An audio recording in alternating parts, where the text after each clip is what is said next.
চীনের তৈরি অস্ত্র ব্যবহার করে পাকিস্তান 5টি ভারতীয় যুদ্ধবিমান ভূপাতিত করেছে।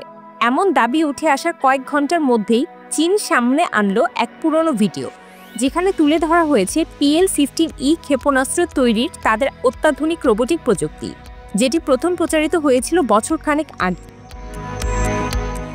চীনের রাষ্ট্রীয় টেলিভিশন CCTV সম্প্রতি প্রচার করেছে PL-15E ক্ষেপণাস্ত্র তৈরির একটি পুরনো ভিডিও।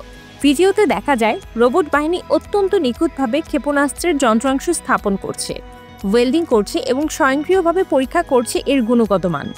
চীনের তৈরি এই ক্ষেপণাস্ত্রের পাল্লা প্রায় 145 কিলোমিটার। তুলনায় যুক্তরাষ্ট্রের M120C/D ক্ষেপণাস্ত্রের পাল্লা 120 কিলোমিটার। বিশেষজ্ঞরা বলছেন এটি শুধু প্রযুক্তিগত নয়, কৌশলগত দিক থেকেও এক ধাপ এগিয়ে।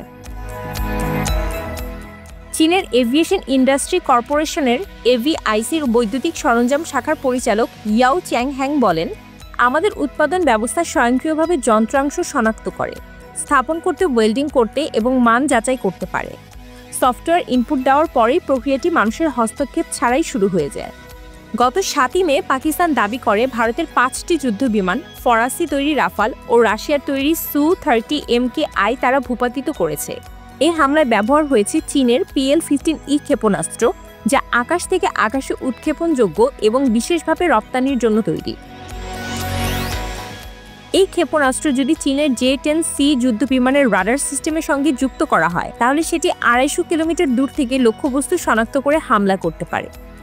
ভিডিওতে বিশেষজ্ঞরা বলছেন, দূরপাল্লার এই ক্ষেপণাস্ত্র হামলাকারী যুদ্ধবিমানকে শত্রুর পাল্টা আক্রমণের আগেই নিরাপদ দূরত্বে সরে যেতে সাহায্য করে।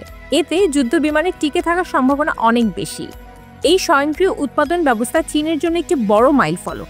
এটি কেবল দ্রুত উৎপাদন নিশ্চিত করে না, বরং কম খরচে এবং উচ্চমানের অস্ত্র উৎপাদনকে বাস্তব করে তোলে।